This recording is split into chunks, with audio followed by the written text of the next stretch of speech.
sunshine. Welcome to Conversations with Celena, the podcast where we discover inspiration, motivation, and information to help you live your best life. I'm your host, Celena, aka Sunshine, and each week we'll dive into conversations with guests who share their testimonies, insights, and advice.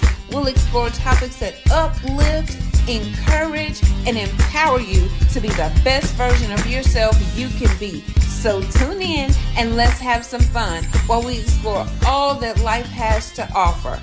Keep it smiling, sunshine, and let's go. Hey, sunshine.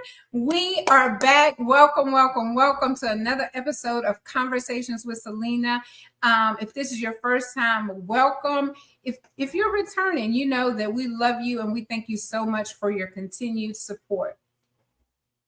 Guess what? We are back again. I was here at 11 o'clock this morning and now I'm back at 7. Y'all know that I have to absolutely love conversations with Celena, and I do. Tonight, I do not have a bio because I don't even think a bio is needed for tonight's guest. He is just adorable, okay? And this is a pop-up episode, right?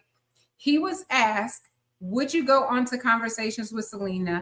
And he said yes. So I want you all to welcome tonight's guest, a warm welcome, because this is the first time that he has been on a podcast, the first time that he has been live, the first time that he is sharing his testimony. So I want you all to welcome to the stage. Let me get over here so I can do my hand clap. Hold on, let me get it. Oh, my mouse don't want to work. See, the devil. Here we go. I want y'all to welcome to the stage Jemoria Dorr. Hello. Welcome. You're so handsome. Thank you. Yes. How old are you? I am 19 years old. Young. A baby. You a baby. What did you say after the 19? I'm 19 years young.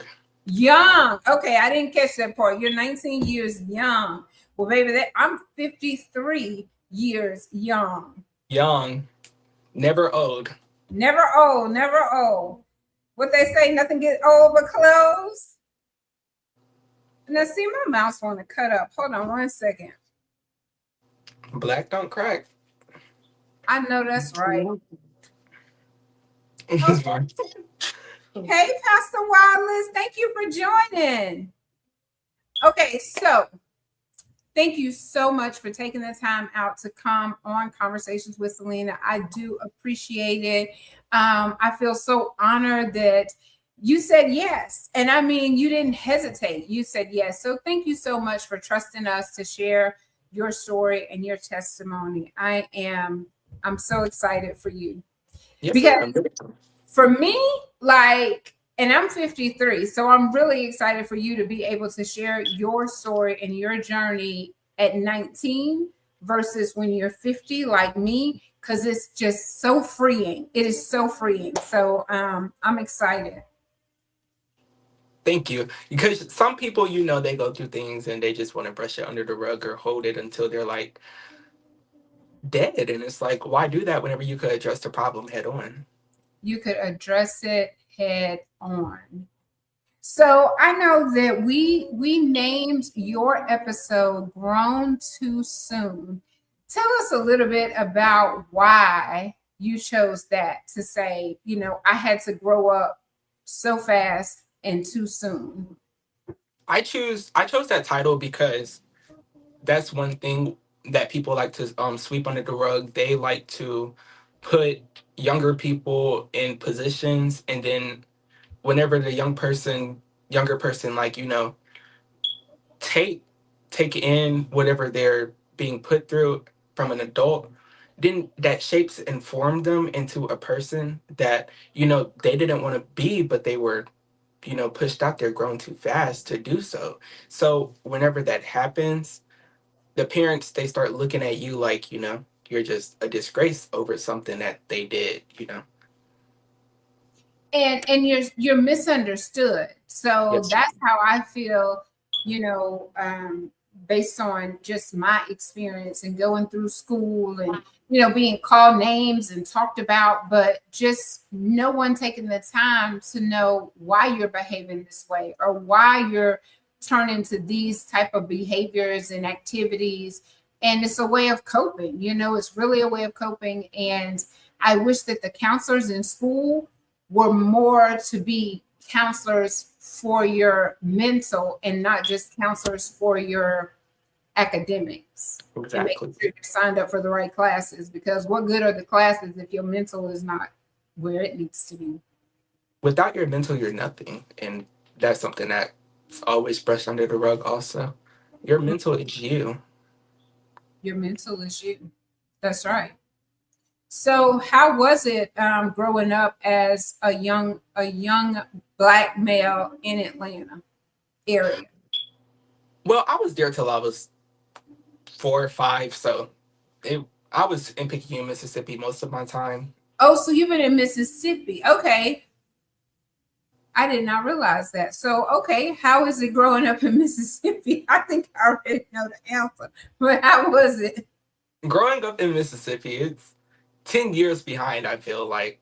It's so much more different than any of the other states. Like, yes, if you go to another state, prices might be more higher than Mississippi, but also it's more advanced than Mississippi. It's more known. They got more diversity in other states. In Mississippi, it's racist, Jim Crow kind of days, but it's more just look past. They just Sweep it under the rug. sweep it under the rug, and it's like y'all need to grow. People need to grow, and being not only a Black man, but being a gay Black man in Mississippi, horrible.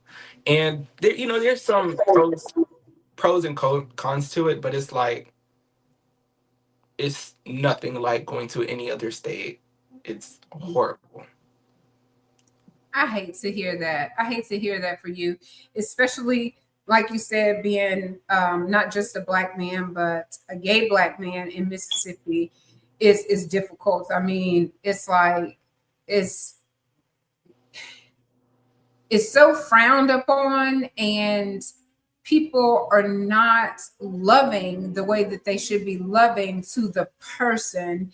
They're Absolutely. being more judgmental of a behavior and don't even understand maybe why the behavior is happening. You know what I mean? So I wish that we would go back to just loving and not judging, because that's what we're instructed to do, to love and Right. not to judge.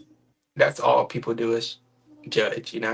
Like, even if you're judging in private, like, you're still putting that energy out there. And I don't think that's what people understand. Even if you judge a person in their face behind, you know, behind a phone, it doesn't matter because you're still putting that energy out there into the world, and you're just making yourself more of a bitter person instead of just, loving a person. Or if you don't love something that someone do, don't sit there and judge them, but why would you also sit there and let what they do take control over your life and your mental? Hmm.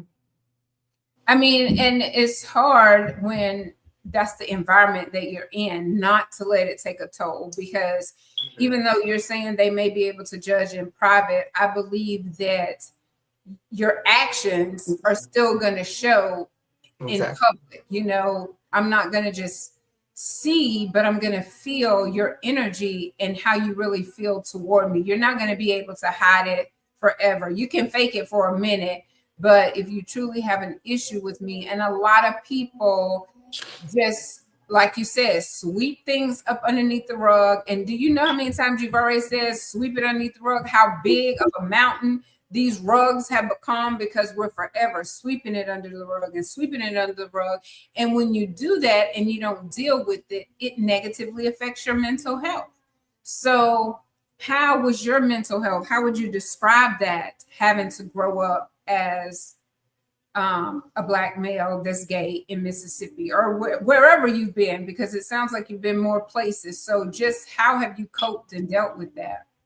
Um, the biggest thing, whenever it first started like coming, whenever I first came out as gay, yeah, it was a hard thing. It was a mental thing that I had to go through, But it's something that changes you, and you know, you start living your life with. Like, the stuff don't start to affect you as much anymore. It's like whenever you step outside of the box that people put you in, it's the biggest problem ever. And that's what I just realized. Like, y'all are sitting over here and making comments about someone else's life. Now, if I can't say that's more gayer than what, because why are you worried about someone else? Was definitely another man if you're a man, but like, I just started clapping back, like, yo, you're gay. You're gay too. You want to sit up here and call me gay? You're gay for being up in my business, my life. This is my life. You have your own life. It's not for you to judge me. It's So, not for anyone. And I think people sometimes their intentions may try to be coming from a good place, but it doesn't come across that way. And I believe sometimes people want the best for you, but they don't know how to communicate it and articulate it in a way that is loving, that gives you a safe space to talk about how you feel and what you've been through in your life, to understand how and why you're at this place in your life. Like, if you're snapping back at people, why are you snapping back? Because you're tired now of being snapped on and looked down upon and talked about and misunderstood. exactly. Yeah, I understand, and I do hate that for you. No, But I'm you grown. are I've grown past it. I see. That's what I was just about to say. I hate that you had to experience that, but we all, I believe, have been through some very traumatizing things, but it has made us who we are today. And we're here sharing our testimony, and that takes strength. And so, again, I'm very proud of you for being able to come on here and just talk about your life and your story. Thank you. So, you said you came out. How old were you? I was 11, 10, 11. And you But came out to who did you tell? uh, well, the host, do you want to hear the whole story? Go ahead, tell me the whole story. Let me get comfortable. Go ahead. Okay. So, I always knew who I was. What I want to start with, I never had an enemy. I didn't learn my first enemy until it was my birth mother. I don't think, like, it shouldn't be that, but it's a big thing too. Mothers, dads, parents could be jealous of you. They cannot like you. They could be envy of you. Why? Who knows? Um, I always, as a kid, been way open minded. I always knew who I was, but I didn't label it because I was a kid. Like, even at 7, doing my own thing, I knew who I was, playing with Barbie dolls. Girlish, feminine, okay, but I didn't want to put a label on it. So, my birth mother, it's so crazy because both of y'all have like the same name, Sunshine. That's her nickname, Sunshine. So, she was a truck driver. She was in and out of my life. She wasn't really there most of the time, but I tried to have a connection with her whenever she did come into my life, but it wasn't really there because you know how they be like, your dad left and went and got the milk, but it's like it's not like that, but you leave and then you come back, you leave and then you come back. That's already a strain on our relationship. So Mhm. it's like we don't have the best relationship of mother and child. So it was really hard to trust her. So whenever I was trying to trust her, she just called me out the blue one day. And she was like, "Hey Mari, I love you. I love you so much. You're my son and you can trust me." And I'm just like, "Well, you are my mother and I do want to like build that trust." And she asked me, she was like, well, are you gay? And I told her, like, on the phone. I stepped out the room. I was like, yeah, I am gay. And she was like, oh, okay, I still accept you.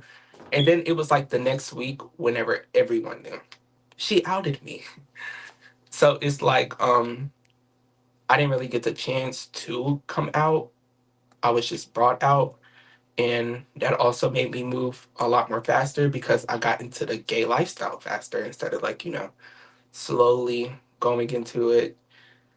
It was it was a lot. But I adapted, and then that's whenever I started going through, like, all the hate and, mental stress with it. That's what changed me and built me to, have the strongest mentality now. But I didn't really get to come out. I was just brought out. Wow. And she said all of those things before asking you the question, making sure that you felt comfortable enough sharing that with her. And then she just told everybody. I I can go down a whole book of things of what she did, but one thing I really want to know to whoever watches this, if you're a parent and you do something to your child, it's not okay to put the lollipop on the ground and roll it in grass and then give it to the child, or like wash it off and then give it to the child. That's not taking away the bad thing you did before then. Like, parents hate to take accountability to the trauma that they put their child through and then want to act like you're supposed to be so forgiving or, just upwilling there to love them. And I don't think that's fair, because at the end of the day, we didn't ask to be here, but you want us to also respect you and kiss your feet after you done put someone through so much trauma and, you know, dismiss. So when your mom was on the road, who were you with? My grandma. I don't So know if you know Miss Ida. I don't think so. Um, my grandma. So did you have a good relationship with your grandmother? Yes. Well, I call her my mom. That's my mom. Well, that's good. At least you had a good relationship or have a good relationship with your grandmother. Are Yes, you ma'am. feeling a little emotional? No, I'm okay right now. I mean, Okay. if I got into talking about her, I would most definitely cry. I understand. So I want you to just feel comfortable sharing the parts of your story that you are comfortable with sharing tonight. And I know sometimes when you get to talking about certain people, there are emotions, different emotions apply to different people. And sometimes when you are sharing your testimony, you could be on like, it's like a roller coaster ride. And It is. we want you to leave mentally healthy after this. Okay. Okay. So you said 10 or 11, you knew that you were gay. Yes, ma'am. Anything happened prior to that, or do you feel like this is how you were born? I feel like this is how I was born. That's a big conversation in, the gay community and the straight community. Some people would be like, no, you weren't born this way. Something changed you. And I'm just like, I can remember most of the things that I went through, and I just always knew who I was, knew who I was attracted to, knew who I liked and who I didn't like. I've always looked at women as like sisters and just friends, but never anything more. Well, that's good because some people are very like on the fence and they struggle in that area of, their sexuality and who they're attracted to. So, Oh, absolutely. And I hate that so much. That's another big thing in the gay community. The DL men, it's horrific how they go back and forth from women to men. And then, some don't use protection and they go around passing, STDs. That's absolutely disgusting. And I'm just like, if you're going to be who you want to be, just be who you want to be. But also, I do understand because there's so much judgment in the world. It is, but it's also unfair for you to have a mate that you know you're just using as a cover. You know, Absolutely. the significant other and the kids, they're all just a cover for you to hide who you really are and pretend like you fall in the box of the norm. You know what I'm saying? Right. Yeah. It's insane. Yeah. And it's a lot of them. It's a lot of them doing that to women. I had a friend that just recently went through something similar to that. And it's so hurtful. And like you said, they feel so dirty and disgusting because here I'm being faithful to you, but you're out doing this that I never would sign up for. So you need to share it with me, but you're not because you know I'm not going to sign up for that. Exactly. Yeah. They should give the women a choice for sure. You should That's have a choice to expose yourself to being in a non-monogamous relationship. yeah, no, it's really sickening, and that's why STDs rates are going up more higher. And I don't. They didn't used to do it back in the day. They didn't used to like tell black women a lot to like they should get on prep. That is saying a lot. That is saying like not only black women, but they're telling everyone, but it's mostly in the black community to get on prep because it's way past just the gays now. It's like you said, these men are going out here laying with both sex and then, going back to their women. It's just, Mhm. Yeah, I had a lady that was going to come on, and we still have to we still need to reschedule that. But that's pretty much part of her story.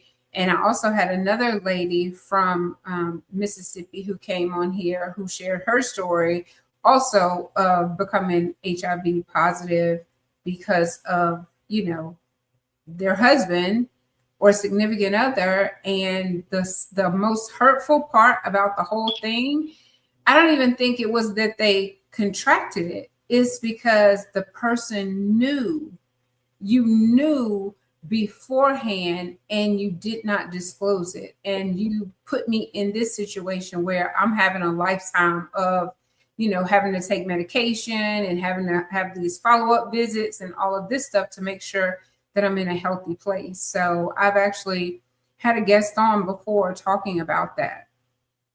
no, it happens a lot and it's really sick. It's just like okay, if you did your dirt and you caught it, why would you leave right then? Well, you should leave before then, but why would you be so low down to stay and give it to someone else? Like, that is just so sick.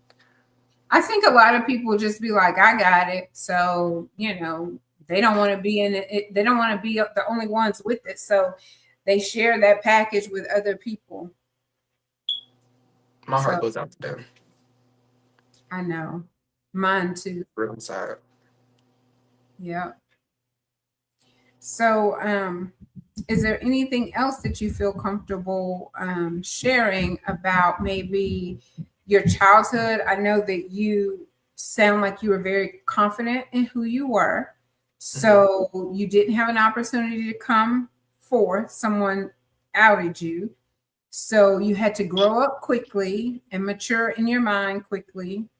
But how did you interact like with your family after that and the people at school after that? Like, what did that look like for you?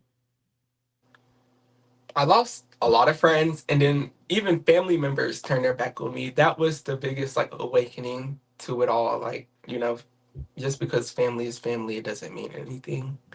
Like, they turned their backs on me, they stopped talking to me, they blocked me, and it's like, I thought we were cool. Like, you couldn't still love me the same way, but it's just something I had to adapt to. I've been through so many friendships from it, and I've learned no matter what, like, you'll never know anyone's true intentions in life. Like, one thing can happen and they could turn their back on you. And that was just my biggest lesson in life. Like, you can't really trust people the way that you want to trust people. Mm-hmm. So it just makes life harder. Yeah. But it also makes you tougher and stronger, and it makes you be able to go through life more smoother, because if I already learned this lesson with one person, I will not go through that with another person at all. Mm-hmm. So as you were going through all of this, what did you turn to? Like, you have these people that's turning their back on you, that's blocking you.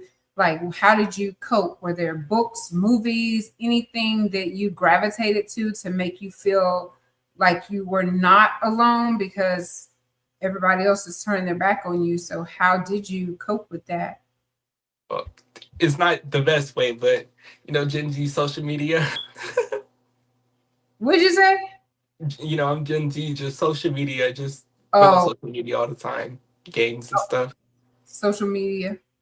Yeah, just putting my mind off of it, just like, just forgetting about it. But instead of getting conclusions like to the situation, because, it just all happened so fast, I just had to sweep it under the rug and just like keep it on my body for a long time. But it went away because it was new things. Life didn't stop there.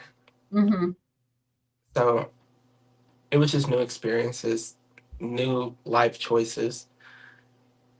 I just outgrew it. Have you found your community now though? No, 'Cause you're from Mississippi, so I'm just like, yeah. never, never move here. Like, never. Unless you want to retire and, just be in a That's quiet, but never live here. it's definitely a retirement community. So what would be like the one thing that you would want to share with other people to learn from your experience? Like, what would be that nugget of wisdom that you would say to someone else? Like, if you find yourself in this situation, whether it be you feel different, or you feel outed, or you feel betrayed by family, like, what would be that nugget of wisdom that you would want to share? Life doesn't stop there. At the end of the day, you only have yourself, so it's it's better off to not depend on anyone. You don't have to go out into this world looking for validation of others, because at the end of the day, everyone don't even have their own stuff together. Say that Everyone again for the people in the back. everyone has their own flaws. Yep. So it's not right for anyone, absolutely anyone, to judge anyone. But if you are being judged, do not let that, ruin your whole life from one day. Because it's one person's opinion. And even if there's numerous people, it's still like over 8 billion people in the world. And so we get fixated on like these specific people with specific titles in our life that we're passing through. And from our born date to our transition date, it's really not that long. And so, how do you want to spend that time in between?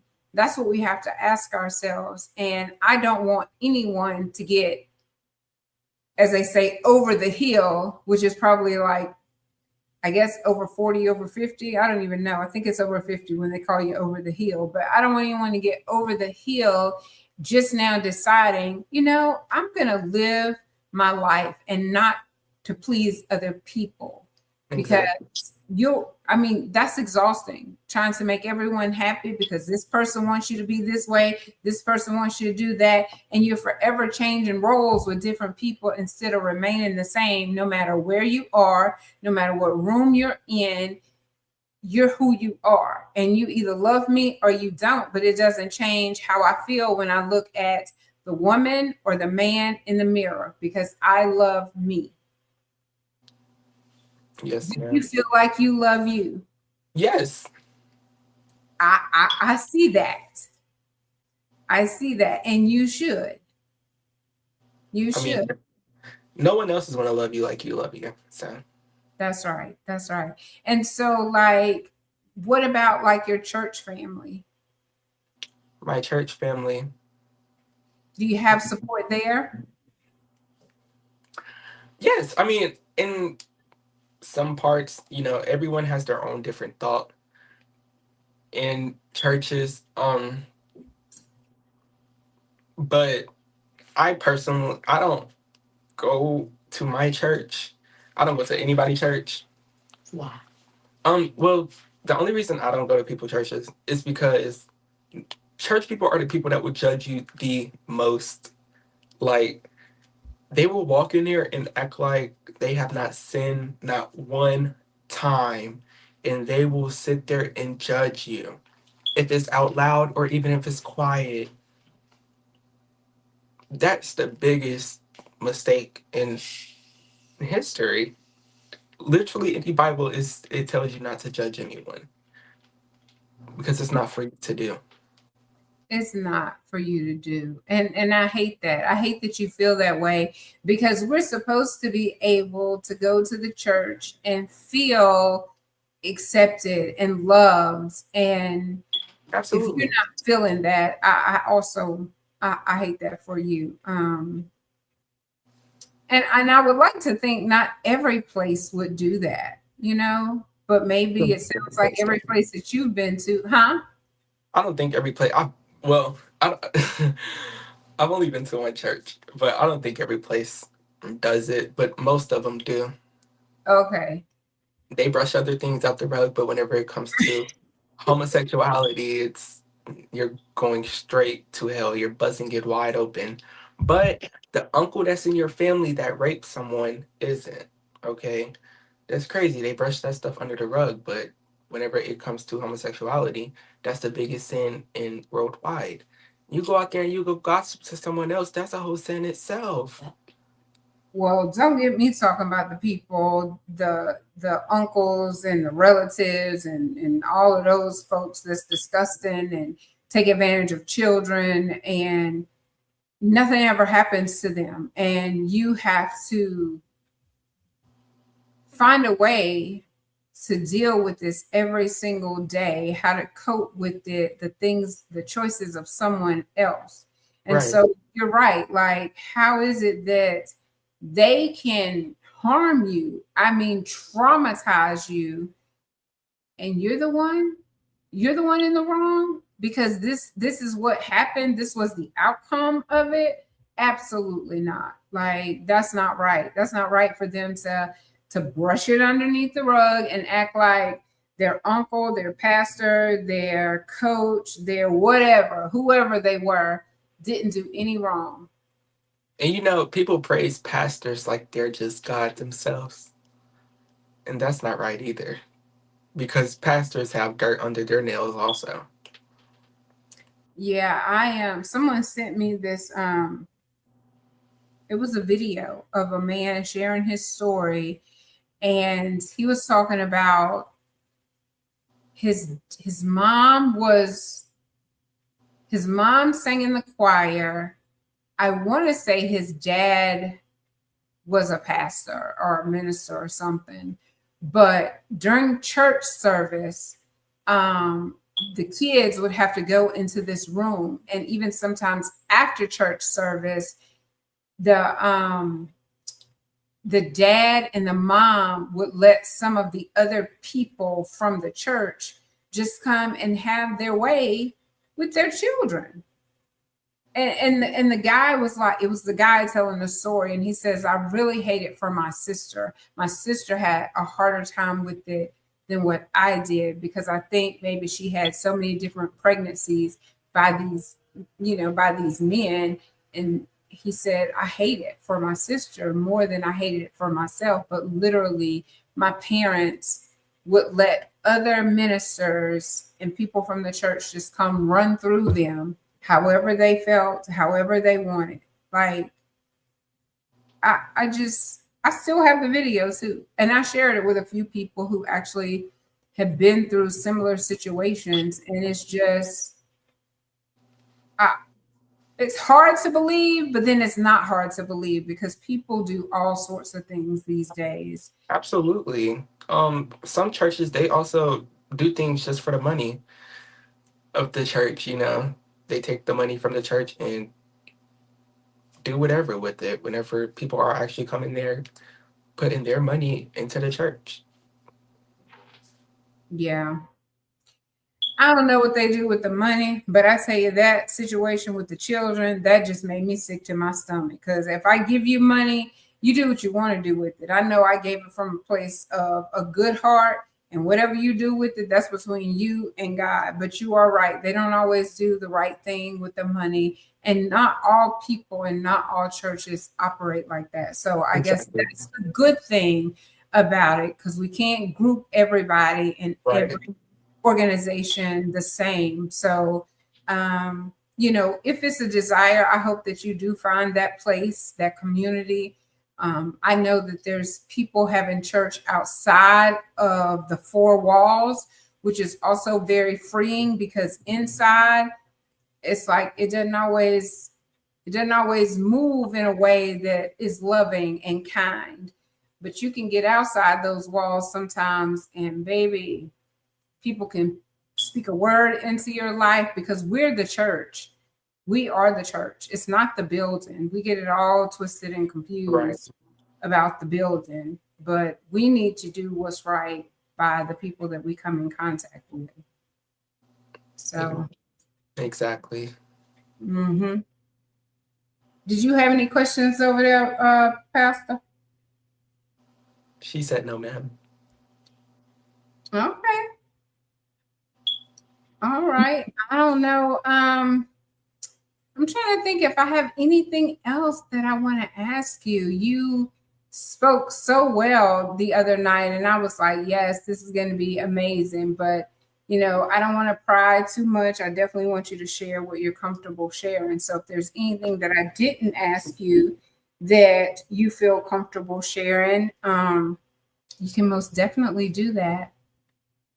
I hope I've made you feel comfortable tonight.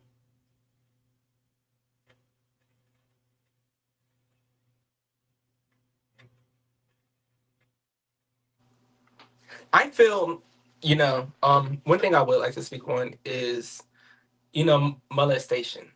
Molestation, it doesn't only happen to women, it happens to boys too. Little boys. I don't have my own story to tell about molestation, but what I do want to put out there, men are sick and men are dogs. They don't care who you are, they don't care what you are. They will come after you. And there's plenty of young boys out there that have turned into men that still has that trauma on them from the molestation. And just because they're a boy, they feel they can't speak out also. And that's not right and it's not fair. Everyone deserves to, have their words looked upon whenever it comes to a situation like that. Because a lot of people that get touched, some don't make it past, No, some they don't. life. They take their own self out because of the trauma. They didn't feel like they were heard.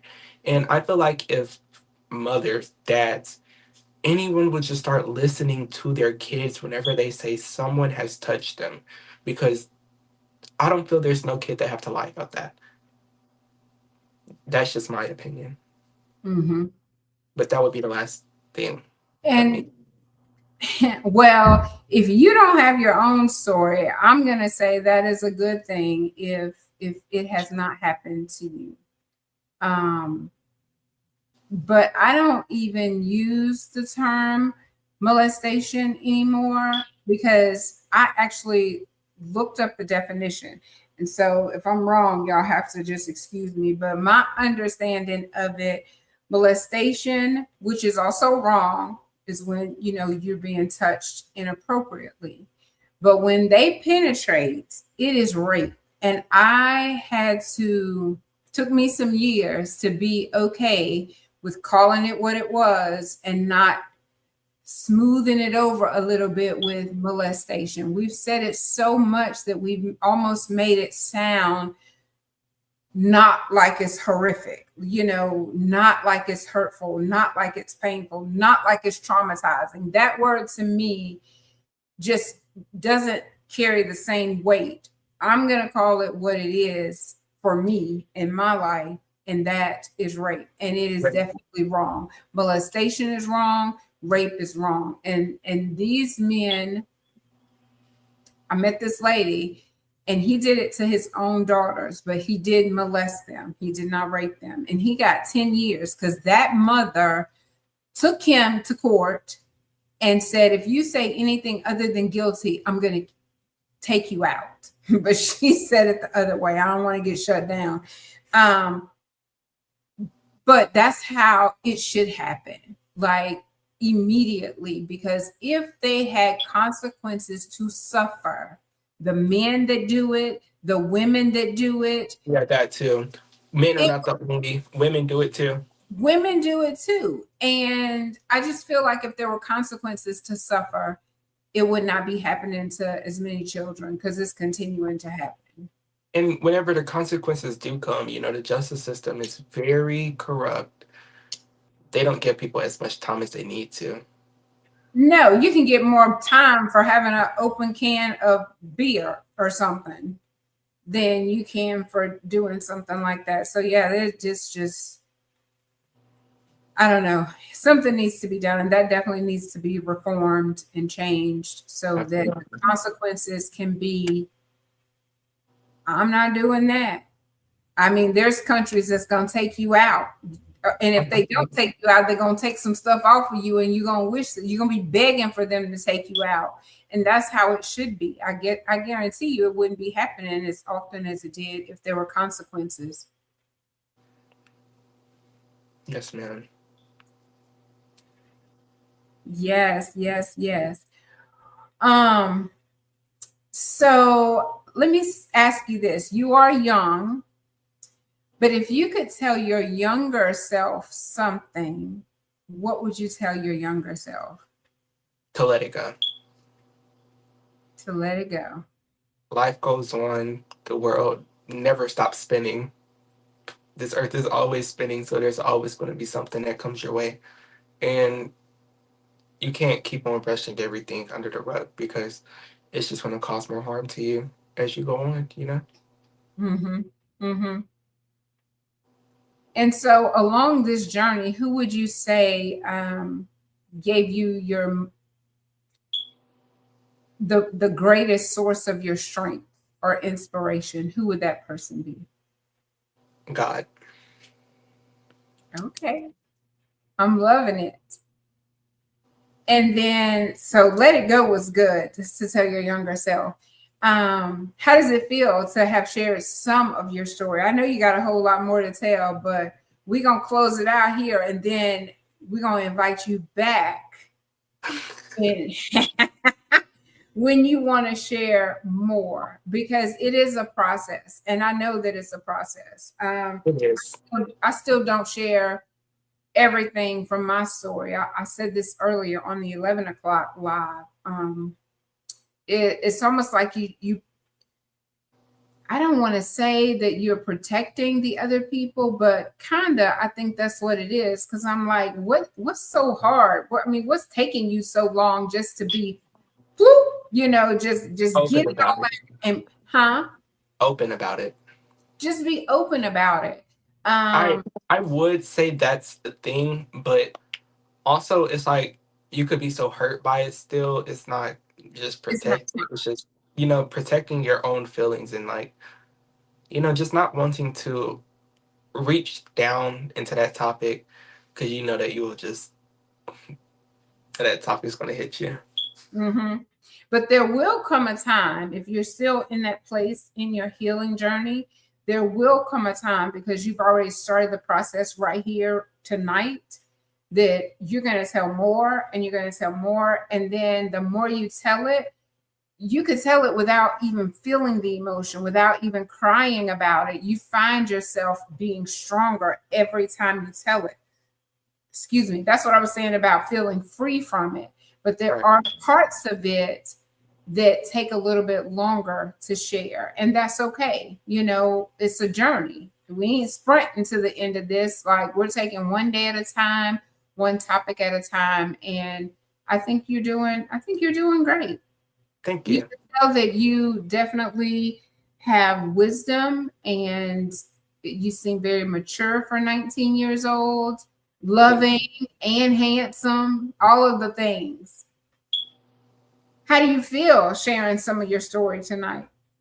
I feel good. Like you said, it's more like freeing. I feel the more I do get to talk about it, the more it would most definitely lift up off of me. Mm-hmm. I But think so. I feel good. I was nervous at first, but now I'm just like, we're doing this. We're doing it. I know. It's not that bad.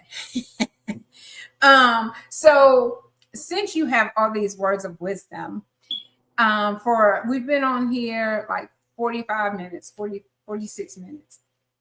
If you could tell the audience, if you didn't get anything else from tonight's episode, this one takeaway, this is what I want you to take away. So I want you to think about that, because I did not go to the commercial break.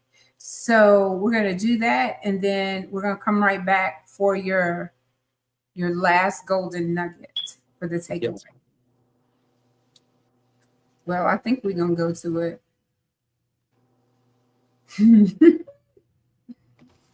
Where you at? Where you at? Where you at? I think this is.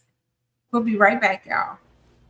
Hang tight, my sunshine. Conversations with Celena. We'll be right back.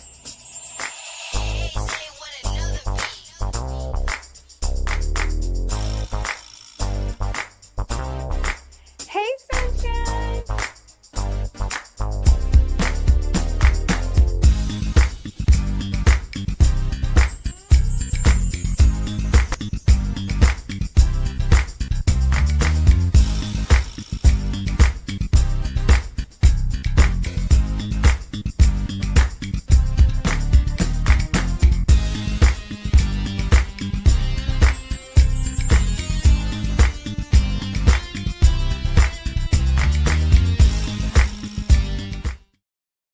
All right. So I may have asked you this already, like a different way, but as we approach the end, if there's anything that you want the audience to take away from the things that you've shared tonight, what would be that takeaway? I know I said something first. I will say the world keeps spinning. Um, you know, just live your life because you only have one life to live. You weren't put here for no reason. You're here to live your life, and whatever you get through your life and whatever you learn from the ups and downs, tell it because it could be someone else, you know, treasure. Someone else can take the wisdom from what you have. Um, because don't ever think that you're the only person that's went through it, that's going through it, because there's other people that's probably went through it and you could get advice from, or someone that's going through it, they could get that advice from you. You can always be someone's leader, someone's support, and someone's way out. So that's all I have to share. That's right. And you're right. You could be the actual blueprint of helping someone else. The young lady that was on this morning, the experience that she went through, she actually went to a psychiatrist, like the hospital, and the lady asked her some questions that led her into publishing her journals, making money, and now she's showing other people how to do the same thing. So what was supposed to take you out can actually turn into your purpose. Like that, the pain that you went through will not be in vain, and it will turn into your purpose. And you can help other people by sharing and telling them and talking to them, because the people that have already taken themselves out, like you were talking about earlier, Mhm. all they needed was somebody to listen, someone to understand, so they wouldn't feel so isolated and so alone. Yes, ma'am. Mm-hmm. And then when you said about becoming and doing and being a leader, it made me think about, I didn't ask you, what do you want to be? I mean, I would say when you grow up, but like you are already grown now. So what are your hopes and dreams and aspirations? Because it sounds like, the beginning was rough with your mom and, all of that. So now that you're 19 and you're taking control of your life, what direction do you see yourself going? Well, whenever I get all the way there, I want to be Wait a a minute, speaker how old is all the way there? just a little bit more further, a little bit Okay, more because experience. like you could go off to war right now, so because you're of age. So I just I'm asking. I know, but my Um, 2-year-old, I understand. So what do you want to be when you grow up? the biggest thing, I want to be a speaker for mental health because I want to put it out there more that it's a big thing in your life. It's something that's going to keep you going also. Like, no matter, I hate to put it that way, but people have been through 10 times worse than me ever. And, they're doing good. And I look at those people and I try to get inspiration from those people because how do you go through something so terrible and so hard and still come out on top? That's the thing I want people to look at in the world. Stop looking at all the negative and please look at all the positives that could come into your life and that has came into your life. Because no matter what, life is always going to come with its ups and downs. It is. It is. And is this your first podcast ever? Yes. So when you become this top requested, highly paid speaker on mental health, you will be able to say that my first podcast that I did was over there with Miss Celena on Conversations with Celena. I was in Mississippi. Thank God I'm not there anymore. But that could be all part of your testimony. And I'm gonna be sitting in the audience like cheering you on, completely excited, because you will be living out your dream and you will not let what happened to you take you down the wrong road, but it will take you down the right road, turning it into something that's so inspirational, so impactful for people's lives that when you get off the stage, prayerfully, their life will be transformed. And so, I'm excited for you. I know that you can do it. I heard you speaking the other night and I was like, he is so well spoken. I love it. Thank And you. you got the looks to go with it. So listen, the people are going to love you. I already know. I could see it. You've spoken it, put it out there, and we are in agreement with that. That is what you will become. And you're already on your road to doing it now. Thank you. You're welcome. And thank you so much for joining. Be sure to put Conversation with Celena on your calendar to come back. So Of when you get course. to the next level and you ready to share even more because you're in a healthy space and you want to come talk about mental health, because let me see. Is it October? Is that mental health month? Let me see. Mental health. You should know off the top of your head. I should know off the top of my head. I can't think right now. Let me see. Let me look it up because I'm going to ask you right up here in front. Mental Health Awareness Month. Oh, it's May. You might not want to come back that soon. But if you want to, we can both do some research on mental health and make us a slide, a PowerPoint, and we can come back and talk about mental health in May if you want to do that. Yes, I'll take that offer. Okay. Sounds like a plan to me. Well, y'all, thank you so much for joining and showing Mari love. Thank you so much for sharing your story with us. Let me see. I don't know if my heart kind of rocked. It's kind of wonky because my fingers are little. But thank you so much for joining, and we will put you on the schedule for May. Thank you so much. Thank you for joining. Thank you for showing Mari love. And in the meantime, until next time, keep it smiling, sunshine. Mwah. Y'all have a great night.